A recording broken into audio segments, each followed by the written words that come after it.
This week on Myth, we're going to take a break from Odysseus' epic journey into death and destruction for a different tale of death and destruction in our annual Halloween special. You'll discover that elephants are scarier than you thought, that pumpkins make good but dangerous hiding places, and that stomachs are very dark inside. Then, in Gods and Monsters, you'll see that even trees can be deadly.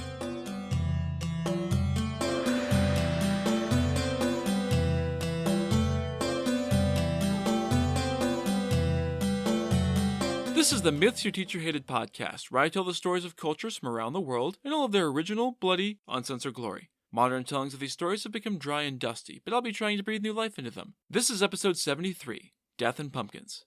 As always, this episode is not safe for work. Spooky season is upon us once more, so I thought we could use a break from our epic for something a little more seasonally appropriate, which is why I'm bringing you a story about pumpkins. Once again, we're dipping into the amazing collection of stories from Alexander McCall Smith from Zimbabwe and Botswana called The Girl Who Married a Lion for this story. Once upon a time, there was a small farm. It was situated on good fields next to the river, making it an idyllic location. Even when other parts of the surrounding area were being baked into flaking dust by the grueling sun, this land was always lush and fertile thanks to the river. On this wonderful patch of land lived a woman, her mother and father, and her 5 sons. The boy's father had gone into town one day and never come back, abandoning her to raise the boys alone. 5 boys were a lot for any person to handle, and there were definitely days when the poor mother would stare at the horizon and wish that she would see the good-for-nothing asshole appear on the horizon and explain that he had been kidnapped by bandits but made his daring escape across the desert with nothing but the shin bone of a dead prisoner, or some other impossible story to explain his sudden, long absence. But mostly she tried to remind herself of how lucky she was to live in such a marvelous place with mostly good or rambunctious boys and 2 caring parents to help her out. Now, as fertile as these fields were, they were almost ideally suited for growing pumpkins. Nothing else grew very well at all for reasons that were never explained, but pumpkins grew like fucking tribbles, so pumpkins is what they grew, and thus pumpkins is also what they ate. Every day. For every meal. They had long ago learned that, if you planted pumpkin seeds here, with almost no help from human hands, you would have verdant vines sprawling across the ground in a matter of months. Give them a few more months, and those vines would be sporting huge golden pumpkins ripening in the sun. Their flesh was always sweet and tender and crisp, and there was always plenty to fill even the hungriest of bellies. And growing kids have the hungriest of bellies. The family probably supplemented their diet with food traded to others around them in exchange for some of their abundant, succulent pumpkins, but pumpkins were definitely the staple of their diet. It worked out well for them as the 5 boys all grew up tall and strong and brave, and were more than happy to pitch in and help their mother out with the farm. Even with gourds that grew this easily, there was always much work to be done, and more hands made much lighter work of it all. Word soon spread of this tight-knit little family and their marvelous pumpkins. People would walk miles and miles to come to the farm and buy any spare pumpkins the family had, and, after they took them home and ate them, they wouldn't be able to shut up about how delectable those pumpkins had been. Everyone wanted to get their hands on them, making the crop in high demand all around the neighboring countryside. This boom in demand gave the family the drive and the supplies to plant ever more and more pumpkins in a wider and wider swath of the surrounding fields until eventually they were able to sell fully half of what they grew as pure profit and keep the rest to eat themselves. It was a happy life, and they were a happy family. One day, one of the younger boys by the name of Sipho went out early in the morning to fetch water from the river. The pumpkins were thirsty, and now that they were growing so many, it took a lot more water to keep them happy and healthy and growing abundantly. Sipho never reached the river. He made it only as far as the fields before turning back and running desperately for his mother, screaming about what he had seen out in the fields. He told her about the devastation in a voice broken with sobs, and she was soon racing for the fields to see for herself. When she got there, it was just as Sipho had said. She dropped to her knees in the dust and wailed her anguish to the sky. "Our pumpkins! Who has eaten all of our pumpkins?" For, you see, the entire field of plump, nearly ripe pumpkins had been demolished. Everywhere, pumpkins had been savagely ripped from the vines and devoured. Scattered remnants and half-eaten gourds lay everywhere, rotting in the rising sun and already buzzing with flies. Others had been crushed where they stood, smashed to a pulp with the seeds squished out to dry in the sun. It was a devastating sight. To the poor woman's eyes, it looked as though someone had massacred her beloved pumpkins and left their orange blood splashed on every stone, their corpses unburied and rotting and wasted. There was nothing to be done except clear out the shattered husks of future food and try to replant and to salvage what could be saved. It was late in the season, but there should be time to get another crop in, though the resulting pumpkins would not be as lush or massive as they could have been. The entire family was soon gathered out in the fields to pitch in, including her father, clearing out smashed pumpkin corpses, planting new seeds, desperately tending to damaged but salvageable gourds, and repairing the fences that had been smashed to kindling by the thieves in the night. No one doubted that the thieves would come back. They had grabbed and smashed seemingly at random, and healthy plants still stood scattered throughout the fields. As the sun began to set, the two eldest boys decided that they would stay awake that night to watch the fields and hopefully catch these assholes who had done so much damage. They found a good hiding spot nestled in some brush from which they could watch almost the entire farm. If anyone came back to get seconds of their decimated pumpkins, the two boys would be able to see it and stop it. The sun soon set, dyeing the site of the Great Pumpkin Massacre a bloody red. Sunset faded to twilight, then to full dark. The night was still and quiet, the silence broken only by the sound of insects and small creatures scuttling about their business. The two brothers grew drowsy as nothing continued to happen. They fought back sleep, but both were beginning to nod off as midnight approached. The brothers were jolted wide awake. For a disoriented moment, they weren't sure what had roused them so suddenly and thoroughly, but then they realized that the night was no longer silent. Gone were the quiet, normal sounds of night, replaced with the deep, basso rumble of approaching thunder. Only there wasn't a cloud in the sky. The rumble grew to a throbbing roar, punctuated with occasional ear-splitting crashes of something heavy being torn asunder. It grew deeper and louder, and, as it neared, the two brothers could now hear the brassy call of a herd of elephants. Now I know that when a lot of people hear elephant, they picture Disney's Dumbo or something similar, a big, lovable clown who just wants to be friends. Most people never see them up close, and certainly never in an uncontrolled environment, so it's easy for us to forget a very basic, important truth. Elephants are big. African elephants can stand 13 feet tall at the shoulder and weigh up to 15,000 pounds. What's more, they can fucking move, able to charge at up to 30 miles per hour. They are also very smart and, when provoked, capable of going on bloody rampages, leaving a trail of devastation and shattered bodies in their wake. And this wasn't one elephant. It was dozens of them. Another fact that's easy to forget. Elephants eat a lot. Like a whole fucking lot. Herds of wild elephants are known to storm farms and villages to ransack them, eating everything edible they can get their trunks on. The brothers were brave, but the sight of dozens of huge, ghost-pale elephants in the moonlight crashing like a living earthquake to destroy everything that the family had spent the day desperately trying to salvage was too much for them. They hid in their meager bush, shivering in terror as the massive beasts prowled the night, desperately hoping that one of them wouldn't accidentally crush them to death without a second thought. The herd spent much of the night eating most of the surviving pumpkins, smashing more of the fences, and generally raising hell all over the fields. When they finally left, the two weeping boys raced home to tell their mother the terrible news. They had no hope at all of stopping so many of the massive creatures, who would surely keep coming back until there was no food at all left to eat. The grandfather, who had seen much in his long life, leaned back against the wall with a deep sigh. Every line of his body said that he had given up hope completely. "There is nothing we can do. We can't stop them. We can't drive them off, and we'll starve if we try to wait for them to go away on their own. I've seen it before, and there's only one option. When the elephants move in, the people have to move out. Otherwise, we'll all die, either by getting trampled by an angry beast as we try to protect our food, or by starving as they eat everything for miles." The mother was aghast at this suggestion. "Move? But we can't. These are the best fields for miles and miles, with good soil and good access to the river. Anything worth having is already taken. If we go anywhere else, we'll surely starve just a little more slowly." "Then I guess those are the choices. Starve quickly as the elephants eat all of the pumpkins, or starve slowly as we toil uselessly in the dust to try and make something grow. Either way, all of us are doomed." Nobody said anything after that grim pronouncement. What was there to say? The grandfather was a wise man, and brave as well. He wasn't one to give up easily, so this scourge of elephants must be as terrible as he said. The eldest boy wasn't willing to give up without a fight, however. All of his brothers looked up to him as the eldest, and he was a very clever boy besides. He had always been the one coming up with their games and schemes growing up, so if anyone could think of a way to save them all, it would be him.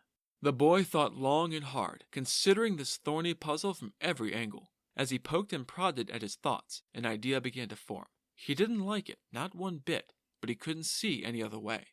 The eldest boy stood up. Everyone looked up at him, faint hope glimmering in their eyes. If anyone could save them, surely it was him, although none of them could see how he could possibly hope to best something as massive and terrible as elephants. "I have an idea.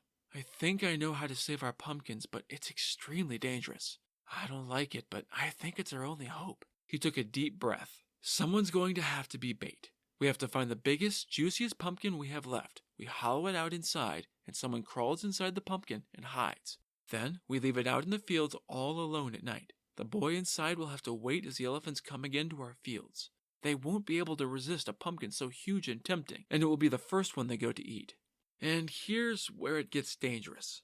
The boy inside the pumpkin will have to let himself be eaten by the elephant. With luck, he won't be crushed by accident or discovered by the beasts and gored on its wicked tusks or trampled underfoot. Once he's inside the elephant's stomach, he'll have to crawl through its guts and stab it in the heart from the inside before he suffocates or gets digested. If the elephant, who will probably be the leader since they would surely let the herd leader eat the best pumpkin, suddenly drop dead after eating in our fields, it will probably scare them away forever. I don't know if the boy inside will survive though. Elephants are heavy, and he could be crushed to death when the massive beast topples over dead. Even if not, it will be extremely difficult to try and escape from the inside of the great beast. This may well be a suicide mission. I am sorry. If anyone has a better idea, I'm all ears. No one did. Everyone agreed that, as dangerous as this plan was, it was their only real option. Everyone turned to the youngest son, who was also the smallest of them by a fair margin. Even a truly massive pumpkin would be a tight squeeze for a small person, and he was the only one who might be able to fit. It would have to be him taking the deadly risk of allowing himself to be eaten alive. Sifo didn't much care for the idea, but everyone else had agreed to it, and he knew that refusing just meant dying a little more slowly. If he failed, everyone else would soon join him in death. Reluctantly, the young boy agreed to be the bait. Everyone else went out into the fields to search for a pumpkin large enough to suit their needs, leaving Sifo and his mother alone in the home. She cooked her brave boy a sumptuous meal, with only some pumpkins since that was probably not his favorite food at the moment for obvious reasons, in thanks for the risk he was about to take. Once he was done, she covered his body in grease to hopefully help him slide into the pumpkin and then down the elephant's throat a little more easily. She hugged her son tight, then gave him a necklace of small charms that she had kept with her for years, since they had always brought her good luck. Soon enough, the rest of the family came back with the biggest pumpkin any of them had seen that year. It was more than big enough for Sifo to crawl inside, and it looked golden, ripe, and succulent, sure to draw the elephant leader's eye. It would do perfectly. They hauled the gourd out to the fields and set it on a flat rock to work. They carved a hole in the side and began to scoop out the sticky innards with big wooden spoons, carting off the pumpkin flesh in a cooking pot. Once it was empty, they helped Sifo squirm into the hole, careful not to damage the pumpkin in the process, and replaced the missing piece. The sun was starting to set. It would be dark soon. They carried the massive pumpkin, hiding the small child inside, out into the fields to a place where the elephants would be sure to see it when they came back to ravage the crops once more. One by one, the family said goodbye to the young boy with whispered encouragements and left. The eldest brother was last. "Don't be afraid, Sifo. Nothing can possibly go wrong with this plan." They both knew that he was lying, but Sifo appreciated the gesture.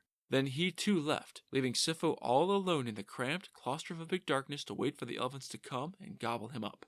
It was hot inside the pumpkin, and even as big as it was cramped and small inside. His muscles ached with the strain of staying still in such a tiny space, but Sifo was afraid to move. If the elephants came and saw the pumpkin shaking, it might make them suspicious enough to leave it alone, or worse, to trample it in defense. So he lay there, listening to the harsh sound of his own breathing, trying to fight back the panic that was rising in his mind with nothing else to occupy it. Sifo was brave like all his brothers, and he stayed still as the darkness deepened into pitch blackness. Hours passed. At some point, Sifo began to hear a quiet rumbling, though he couldn't be sure if it was coming from outside the pumpkin or just his own pounding heartbeat. When the pumpkin began to tremble with the force of the approaching tons and tons of hungry elephant, he was sure. The time had come. The tremble grew to a shake, and then to a violent quake, and still the sound grew louder. Sifo hadn't realized just how loud a herd of elephants could be, especially from such a vulnerable spot. Finally, when he was certain that the pumpkin would shake itself to pieces with the quaking, it stopped. They were here. There was a wuffling sound, which Sifo realized was the elephant sniffing the pumpkin with its trunk. He hoped that he had been marinating in pumpkin juice for long enough to smell like pumpkin, or this might all be for nothing. The sound stopped, and then his world was pulled out from under him. He tumbled around in the infinite blackness of the tiny space, unable to tell up from down, and it was only when he stopped for a moment that Sifo realized the pumpkin must have passed the sniff test. He had been picked up and was about to be eaten. Sifo took a deep breath, closed his eyes, and waited. The elephant thrust the pumpkin into its mouth, and Sifo felt the pumpkin begin to collapse around him.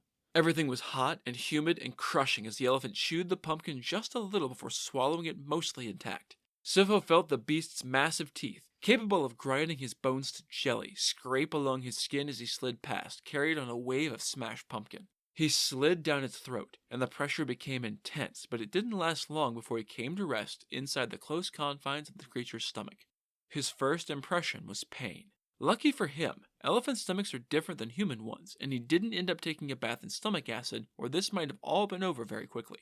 Even so, being eaten fucking hurt, and there wasn't much air in here. If he didn't get out soon, he never would. Sifo drew his knife and crawled out of the remnants of the pumpkin. He took a moment to visualize the beast and tried to imagine where he was. Then he took the knife in both hands and drove it with all of his strength into the elephant's flesh. The sound inside was deafening as the creature roared in agony, and Sifo was knocked off his feet as the beast reared up in terror. He lost the knife in the chaos, so Sifo prayed that his strike had been true. He wouldn't get another shot. The world trembled as the creature came down from its hind legs, and then kept going as its front legs buckled underneath it. Sifo had managed to hit the heart dead on, and the elephant leader crumbled to the earth and was still, blood pouring from its open mouth. The other elephants saw their leader suffer a quick, agonizing death at the apparent hands of the pumpkin, and they fled in terror, never to return. Sifo had done it. He had saved his family. But what about Sifo? The beast's ribs had cracked when it fell, striking the young boy on the skull. It was a glancing blow, but powerful enough to leave him dazed and disoriented. In the total darkness, he crawled, shoving his hands into great mounds of undigested food, but he couldn't find the small knife in the chaos. His air was running out, leaving Sifo lightheaded. He was tired, so very tired. Maybe he should sit down, for just a minute. He'd rest, then he'd look for the knife again. Yeah, that sounded good. Alone in the dark, Sifo faded into unconsciousness. He was falling. Was he dead? Was he a ghost now? He felt light, like he was floating. Then he heard his mother's voice, and Sifo realized that he was very much alive and being rescued. His family had been listening in the night, and when the elephant had bellowed its agony, they had come running. The brothers had hacked carefully through the dead beast's thick, tough skin, and pulled their youngest brother out of his would-be grave and back into the world. His mother wept with joy at his success and safe return. She kissed him, wiping away the fat, the pieces of pumpkin, and bloody elephant innards from his face. The brothers carried Sifo home to a much-earned rest, and then they held a celebratory feast the next night. Everyone came from miles around to share roasted elephant. And pumpkin, of course. You have to have pumpkin. I love this particular tale, which is unlike any other story I've ever come across. It's a surprisingly scary tale for a story featuring pumpkins and elephants as the main elements, but it's hard not to feel a little of Sifo's terror as he waits, alone in the dark, knowing that the best-case scenario is that he's about to be eaten alive. I thought this was a nice thematic fit for Halloween, but different enough from the current saga to feel like a nice little break. And now, with the pumpkin safely carved and roasted, it's time for Gods and Monsters. This is a segment where I get into a little more detail about the personalities and history of one of the gods or monsters from this week's pantheon that was not discussed in the main story. This week's monster is the Crinoida de Gina. On April 28, 1874, the world first heard the news of the terrible danger lurking in the forests of Madagascar, an enormous man-eating tree. The story broke in the New York World of a letter to Dr. Emilius Friedlowski from his colleague, the eminent biologist Carl Lesche, and was later picked up by other papers around the world and was later made even more famous by the former governor of Michigan, Chase Osborne, who published a book on the subject. According to the letter, Lesche was traveling through the wilds of Madagascar when he came into a region inhabited by the Makotos tribe, which he described as being inhospitable savages about whom little was known, because, that wild 19th century racism. He initially ignored them because more racism, but as he and his party walked along, more and more members of the Makotos tribe were emerging from the trees and falling silently in behind them. The ever larger numbers of possibly hostile tribesmen beginning to surround them as they walked through the jungle grew more and more troubling until they reached a place where a small stream wound through the forest. At its heart stood a bizarre, unnerving tree. The tree was described as looking roughly like an 8-foot-tall pineapple, its bark a dark, dingy brown but thick and nearly as tough as iron. The top of the tree was at least 2 feet in diameter, with 8 massive leaves that hung down to the ground, each 11 or 12 feet long, thin and sharply tapering like an agave plant or a eucalyptus plant, tapering from 2 feet wide to 3 feet at the widest part before tapering to a wicket point. The leaves were curved sharply at the base, making almost a straw or funnel shape. The inner side of this funnel shape was thickly coated in thick, thorny hooks like the spines of a cactus. At the apex of this cone-shaped trunk was a strange, flat object that looked like a smaller plate sitting on top of a larger one. Where it sat seemed as though it should have been a flower of some sort, but it looked to Lesche to be more of a receptacle than anything else. The protuberance oozed a thick, clear liquid that filled the shallow plate, filling the air with a drowsy, sweet smell similar to honeysuckle on a summer breeze. The intoxicating aroma filled the senses, leaving the mind fuzzy and sleepy. Long, hairy green tendrils stretched down from the underside of the lotus plate, each 7 or 8 feet long and stiff as iron rods. Above all of this stood a mass of 6 thin white quills, quivering and twisting in what the letter called a subtle, sinuous, silent throbbing against the air that made me shudder in spite of myself with their suggestion of serpents flayed, yet dancing on their tails. The Europeans stared in horrified wonder at this bizarre plant, but the tribesmen reacted by chanting, "Tepe! Tepe! Tepe!" in a mesmerizing tempo. As far as he could tell, the word was their name for the tree. The chanting grew steadily in volume and speed until, in a sudden rush, one of the tribe's women was forced to the center of the group. The rest of the tribe drew their javelins, leaving the terrified woman at the heart of a bristling hedgehog of deadly weapons. She made a motion to try and leave, but encountered the impossible wall of death surrounding her. Only one direction was left open for her, directly towards the monstrous tree. With torturous slowness, the woman approached the trunk. She hesitated, and pinpricks of blood appeared on her skin as the javelin points pressed gently but firmly into her flesh. She drew a ragged breath and then began to climb. The javelins followed her up the tree, forcing her to climb higher and higher until she reached the bowl at the top of the tree. The chant changed. Now the Makoto's men called out, "Sick, sick," which translates to drink, drink. Another shuddering breath, and then the woman lowered herself down to drink the thick, sweet fluid from the plate-like structure. The tree reacted instantly. The slender tendrils quivered with instinct, or perhaps some demonic intelligence, and then struck, seizing her arms and chest and holding her fast. At that, she began to scream in agony and terror. At least, she did, until one of the tendrils found her throat and began to squeeze. Her scream became a moan, then a gurgle, then silence. More and more tendrils whipped around until they found flesh and began to squeeze. Dr. Lesche could hear a sound that might have been the tendrils creaking with strain and might have been bones snapping. Before long, the thick fluid, mixed now with the woman's lifeblood and unidentifiable chunks of flesh and viscera, overflowed from the bowl and ran down the trunk in thick rivulets. Their chant rose to an ecstatic crescendo, and the Makoto tribesmen rushed forward and began to lap at the awful concoction that, only moments ago, had been one of their own people. Lesche and his team watched in horror as they drank deeply of the human sacrifice to this impossible tree. The leaves stayed in their rigid, upright position for 10 days before collapsing to hang toward the earth again.